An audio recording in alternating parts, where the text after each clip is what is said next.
네. 홍준표 지사 공식 선언은 안 했는데도 네. 이미 떠들썩합니다. 나올까요? 그러니까 홍준표 지사 같은 분이 예. 이 자유한국당의 대선 후보로 거론되는 것 자체가 자유한국당의 불행이죠. 무슨 말씀이세요? 홍준표 경남지사로 승부가 가능하겠습니까? 그러나 워낙 없기 때문에 인물이 워낙 인물이 없다 보니까. 그렇기 때문에 축구로 치면 예. 후보 명단에도 못 올랐던 선수가 갑자기 지금 튀어나와서 지금 몸 풀고 있는 격이거든요. 이거 홍준표 지사가 들으면 또 막말 막 쏟아내실 수도 있을 것 같은데, 역정 내실 수 있을 것 같은데. 그래요. 근데 이분은 왜 그렇게 막 말을 험하게 하시는 거예요? 최근에 이제 무슨 말을 했냐면 문재인 전 대표를 향해서 자기 대장이 뇌물 먹고 자살한 사람이 지금 민주당의 1등 후보 아니냐. 네. 이런 얘기를 해서 민주당 발칵 뒤집혔었죠. 네, 이분은 아마 계산된 발언이었을 겁니다. 이분은 대선 생각이 있는 것 같아요. 그러면 자유한국당 내에서 예. 먼저 주목을 받고 예. 그리고 주자이다 보니까 마음이 급하죠. 그러다 보니까 자유한국당 예를 들면 탄핵 반대 집회 나오신 분들 예. 친박단체 이런 데로부터 먼저 예쁨을 받아야 되거든요. 아하. 그래서 저는 전략적 발언이고 노이즈 마케팅이고 노이즈 여기에 마케팅. 대응하면 할수록 예. 홍준표 지사 성격상 예. 속으로는 더 좋아할 것이다. 더 좋아하고 있을 거다. 그래서 그러고 나서, 예.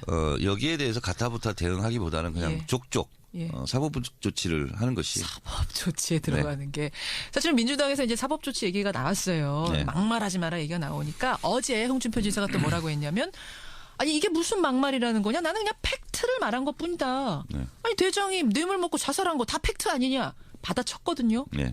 어떻게 또 받아치시겠습니까, 정청래 의원? 받아칠 가치가 없다고 생각합니다. 이런 경우는 받아치지 말고 족족 사법 조치 하는 게 좋다. 알겠습니다. 그리고 이분은 아직 대법원 판결을 앞두고 있지 않아요. 아직 사실 3심이 남았어요. 본인의 네. 그 뇌물 혐의에 대해서. 네, 그렇습니다. 네. 그런 상태. 거울을 보면서 본인 얼굴부터 찬찬히 살펴보기 바랍니다. 네, 홍준표 지사 이제 계산된 발언이라고 지금 말씀을 하셨는데 자유한국당 정우택 원내대표는요. 한국당 대선 주자 자격이 충분하다. 네. 네, 지금 정청래 의원은 거울 보라 그러셨는데 네. 정우택 원내대표는 전혀 다른 얘기를 했어요. 자격이 충분하다. 아직은 지지율 미미하지만 분명히 치고 올라갈 수 있다라고 보고 있는 건데요. 만약 황과 황교안, 홍준표 둘 다 나온다고 치면 지금은 지지율이 한 5배 차이 납니다만 누가 당 후보 될 거라고 보세요? 지금 자유한국당 지지율이 뭐 12, 3% 이렇게 가고 있지 않습니까? 당 지지율이. 네, 예. 그리고 지지율이 좀 낮은 편인데 자유한국당은 대선 출마자들이 10명도 넘을 것 같아요. 출마자 많아요 지금. 네네. 네. 미니버스 한 대 동원해야 될 것 같아요. 대선 주자 다 태우려면. 예. 그래서 예. 저는 재밌게 보고 있고요. 그리고 정우택 원내대표가 그런 말씀 하셨는데 예. 저는 홍 지사보다는 정우택 원내대표도 한번 나가봤으면 좋겠어요. 정우택 원내대표 왜요? 왜 등떠미시는 아니 거예요? 홍준표 지사보다는 더 좋을 것 같아요. 정우택 원내대표가 훨씬 나은 분이. 차라리 본인이 나가시는 게 좋을 것 같아요. 자유한국당은 지금 대선 주자 풍년이 들었어요. 풍년이 들었어요. 네. 얼마나 수확을 할지는 모르겠어요. 알겠습니다. 자유한국당 상황을 정청래 전 의원이 아주 반어법으로 말씀을 해주셨는데 좋습니다. 한 달간을 예측하는 시간 월간 정청래 야권으로 가보죠. 오늘 저녁에 민주당 대선 후보 경선 토론회 그 첫 회가 저희 CBS를 통해서 중계가 되는데 6시 30분입니다, 여러분. 솔직하게 그냥 허심탄회하게 얘기해보죠. 만약 탄핵이 다음 주에 인용이 된다고 하면 네. 대통령이 정말 탄핵이 된다 하면 대선은 5월입니다. 5월 9일일 가능성이 많죠. 5월 9일. 3월 10일 날 그렇게 될 가능성이 크죠. 인용이 되면 1위 자리가 네. 바뀔 수 있을까요? 2달 동안 불과? 어디에서 일이죠? 뭐 지금으로서는 당 1위가 전체 1위이기도 하니까. 네네. 예. 바뀔 가능성은 0%라고 볼 수 있죠. 그렇게 단정적으로 말씀하셔도 단정적으로 말할 되시겠어요? 수 있는 것이 예. 두 가지 여론의 흐름을 우리가 주목해야 됩니다. 뭡니까? 아마 여론조사 업계에서도 예. 상당히 신기하고 의아하게 생각하는 것이 예. 3, 4개월 동안 박근혜 대통령 탄핵 여론 80% 안팎이 예. 전혀 바뀌지 않고 있습니다. 또 하나는 3, 4개월 동안 예. 문재인 대표의 지지율 1위가 바뀌지 않고 있습니다. 그가 3, 4개월 됐어요, 벌써? 네, 그렇습니다. 그래서 이런 경우는 굉장히 드물었던 경우거든요. 아하. 그래서 한 주제를 놓고 예. 국민 여론이 이렇게 3, 4개월 동안 고정불변한 것이 극히 이례적인 일이거든요. 더불어민주당 경선에 딱 들어가면 가장 큰 핫 이슈. 예. 우리 김현정 앵커에게만 알려드리겠습니다. 뭡니까 가장 큰 경선의 핫 이슈? 경선이 들어가자마자 가장 큰 이슈. 문재인 50% 넘을까 안 넘을까 이게 핵심 이슈입니다. 그래요. 네. 반을 넘길까 안 넘길까. 왜냐하면 이제 반 못 넘기면 결선 투표제 다시 그렇습니다. 한번 1, 2위가 싸워야 되거든요. 2012년도에는 53% 득표로 결선 투표 없이 없었죠. 직행했었죠. 예. 이번에도 비슷한 결과를 가져오지 않을까 저는 아하. 개인적으로 그렇게 전망합니다. 실제로 다른 후보들 같은 경우 나는 2등을 먼저 하겠다. 그리고 결선 투표에서 한번 대결해 보겠다. 예, 예. 실제로 이렇게 얘기하고 있지 않습니까? 그런 전략 지금 꾸리고 있죠. 네. 안희정 지사 잘하고 있습니까? 축구를 치면 예. 우리 편인지 상대편인지 잘 모르겠어요.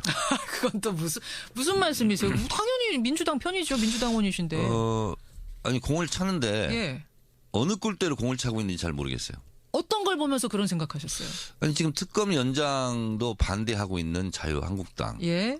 그리고 박근혜 대통령 탄핵을 기각해야 된다는 그걸 탄핵을 반대하고 있는 자유한국당과 예. 손잡을 수 있다는 거 아니에요. 그럼 이 국면에서는 예. 자유한국당과 손을 잡겠다. 좀 누구 편인지 헷갈리잖아요. 개혁 과제에 합의한다면 나는 한국당과도 연정할 수 있다는 개혁 얘기를 과제에 했습니다. 합의한다면은 전제 조건이 뭐냐면 예. 그 개혁 과제는 뭡니까?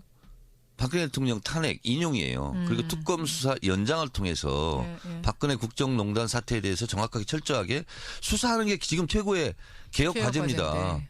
그럼 그런 말씀을 하셔야죠. 거기서 어차피 자유한국당하고 맞지 않을 거다 이런 말씀. 그렇습니다. 근데 어쨌든 대연정 발언한 다음에 안희정 지사는 지지율이 올랐어요. 지금 또 떨어지고 있지 근데 않습니까? 박근혜 대통령이 선의로 한 일이다라고 발언한 다음에 떨어진 거거든요. 그렇습니다. 그러면 어쨌든 대연정에 대한 발언은 득이 되는구나라고 판단한 거 아닐까요? 잘못 계산한 거죠. 그러니까 대연정을 말했을 때는 이 말이 갖고 있는 함의 예. 에 대해서 좀 어렵고 그리고 저것은 득표 전략상 저렇게 말을 할 수도 있겠다. 여기까지가 임계점이었어요. 근데 선한 의지를 말하는 순간 이것은 나가도 너무 나갔다. 너무 나갔다. 그런 순간 이것이 그냥 단순한 득표 전략이 아니라 예. 본심 아닐까? 진짜 소신 아닐까? 진짜 소신 아닐까? 그리고 본인은 뭐라고 했어요? 선한 의지에 대해서 사과해놓고 예. 또 하루 이틀 지나서는 사실 내가 사과를 했지만 내 본심은 변하지 않는다 하는 식으로 또 얘기를 하지 않았습니까? 거기가 이제 실수였다라고 보시는 네, 거군요. 그렇기 때문에 그 다음부터는 더불어민주당을 지지하는 계층에서 빠집니다. 지지율이. 예. 거기서 빠지면 예. 안희정 지사를 지지했던 더불어민주당 지지자가 아닌 계층에서 중도. 아닌가비요? 하고서 또 빠지는 겁니다. 연이어서. 지지율이 빠지기 시작하면 또 그것도 일종의 밴드웨건이죠. 네, 대세 그렇습니다. 따라가는 이런 그렇습니다. 흐름이 자 그러면 이재명 시장은 어때? 이재명 시장은 사실은 지지율이 더 오르지도 않고 더 떨어지지도 않고 정체 국면을 쭉 유지하고 있는데 10% 언저리. 더불어민주당 경선에 가면 예. 이 다툼이 저는 치열할 것이다 이렇게 보고 있는데요. 안희정 지사는 더불어민주당 지지 계층에서는 여론조사하면 지금 전체 여론조사보다는 상당히 더 많이 떨어질 것 같고요. 안희정 지사가 떨어지면 상대적으로 이재명 시장은 올라갈 가능성이 높은 거죠. 그럼 그것이 전체 여론조사까지 또 영향을 미칠 가능성이 높습니다. 그렇군요. 이재명 시장은 오히려 그럼 당 경선이 본격화되면 유리한 고지로 갈 네네. 수 있다. 네. 알겠습니다. 이게 이제 당 내부분이 당 내부를 바라보는 시각인데, 그나저나 탄핵이 인용되거나 기각되거나 그 결과에 따라서도 대선판이 달라질 수 있는 네, 그렇습니다. 건가요? 네. 어떻게 되는 거예요? 예를 들어서 탄핵이 인용되고 예. 대선 로드맵이 안정적으로 이제 제시되지 않습니까? 예. 그렇다 보면 아무래도 이제 대선이 임박하기 때문에 예. 문재인 대표로 오히려 더 쏠림 현상이 있을 가능성이 높죠. 근데 그 반대로 얘기하시는 분들도 많아요. 탄핵이 인용이 딱 되고 이제 안정적이 되고 나면 오히려 문재인 전 대표는 떨어질 가능성이 크고 네. 여권표가 올라갈 가능성도 크다는 게 유승민 의원 얘기거든요. 그러니까 제가 지금 말씀드린 것은 일단 더불어민주당 내에서 내부에서는 쏠림 현상이 더 있을 것이고 대선이 임박하면 임박할수록 문재인 대표의 당선 가능성이 더 선명해지기 때문에 저는 지지율의 뭐 교차 현상이라든가 예. 바뀌거나 그러지는 더 않을 것으로 봅니다. 그렇게 하기에는 지금 차이가 너무 많이 난다. 네, 그 그렇습니다. 말씀이신 거죠. 네. 그럼 기각이 설마 뭐 될지 모르겠습니다. 막 기각이 된다 해도 저는 그런 변화 것은 없을까요? 상상하기 싫지만 실제로 기각이 된다면 예. 이재명 시장 지지율이 상당히 반등할 가능성이 높습니다. 아 탄핵 국면에서 사이다 반으로 사실상 맞아요. 이재명 시장이 많이 어필을 했지 사실은 않습니까? 탄핵 스타죠. 그렇습니다. 그전에는 정말 미미했던 지지율이. 네, 그런데 탄핵이 혹시라도 만에 하나 예. 그럴 리가 없겠지만 예. 그런 상황이 온다면 이재명 시장이 또다시 주목을 받지 않을까. 돌풍을 일으킬 수 네. 있다. 알겠습니다. 이 시대의 참 예언인 자칭 정청래 전 의원과 함께 오늘 여러 가지 얘기를 해봤는데 그러니까 이제 탄핵이 정말 심판 그 결정 직전까지 오고 네. 대선이 눈앞에 왔구나라는 생각이 드니까 이게 하나하나 예측이 좀 부담스럽기도 하고 긴장감도 들고 그러시죠. 그러니까 12월 9일 탄핵 당일날 예. 탄핵도 제가 거의 다 뭐 퍼센티지도 맞췄던 것처럼 그때 이미 저는 3월 9일, 10일 이렇게 인용이 될 것이다. 그때부터 그 얘기를 하셨어요? 네, 그렇습니다. 아니 어떻게 그때 그 3월 9일 10일 얘기를 하셨어요? 12월 9일날 제가 얘기했습니다. 와 진짜로요? 네. 그때는 3월 8일로 제가 아니, 제가 지금 기억 못한다고 그냥 아무 말씀을 아니, 하시는 맞습니다. 아, 정말 그날 그러셨어요? 얘기했습니다. 그러니까 이제 좀 약간 우스개 비슷하게 한 건데 이유는 뭐였냐면 예. 그 국회 탄핵 때 불참 1, 찬성 234, 1, 예, 2, 3, 4, 맞아요. 반대 56, 무효 7, 그럼 8, 9, 0 숫자가 남는다. 예. 8명의 재판관이 90일 이후에 한다.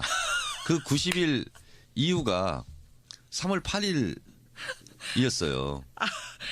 그때 1, 2, 3, 4, 5, 6, 7 기막히게 됐다 해서 네. 화제가 됐었는데 네네. 8, 9, 10이 남는다. 네네. 야 이런 정말 아무 근거 없는 얘기를 이렇게 진지하게 하시니까 이게 또 재밌네요. 아니 근데 대체적으로 보니까 예. 이정미 재판관 퇴임 이전에 할 것이다. 3월 예. 13일 이전에. 그러니까 얼추 맞는 거예요. 그래요. 8, 9, 그렇더라고요. 3월 8, 9, 10일이. 맞아요. 그래서 이건 무슨 우주의 숫자의 조합인가? 그래서 재밌습니다. 3월 9일 안팎으로 예언을 했었죠. 자, 긴장의 그날이 다가오고 있습니다. 3월 9일, 10일 지금 얘기가 나오고 있죠. 다음 주입니다. 어떤 결과가 나올지 모르겠습니다만 그 결과를 가지고 다음 달에 우리 월간 정청래로 다시 만나야 될 것 네. 같아요. 그나저나 월간 정두원 의원하고 한번 TV에서 두 분 만나셨다면서요. 네. 어떠셨어요? 뭐 저 때문에 안 나오려고 했다는 거예요. 왜요? 본인은 뭐 보수 우파에서 예. 싫어한다. 그래서 안 나와 온다 이렇게 했는데 예. 아무래도 저하고 토론하는 것이 두려웠겠죠. 두려워서. 네. 제가 지난번에 정두원 의원한테도 한번 제안했거든요. 월간 정청래랑 월간 촬영장에서 정두원은 보니까 저를 눈을 잘 못 쳐다보시더라고. 네. 왜 그러셨어요? 그래서 두려워서? 긴장을 푸시고 앞으로 잘 해줬으면 좋겠어요. 두 분 한번 만나는 자리를 꼭 특집으로 마련하리라 약속을 드리면서 오늘 고생하셨습니다. 네, 고맙습니다. 예, 자칭 이 시대의 참여연인 정청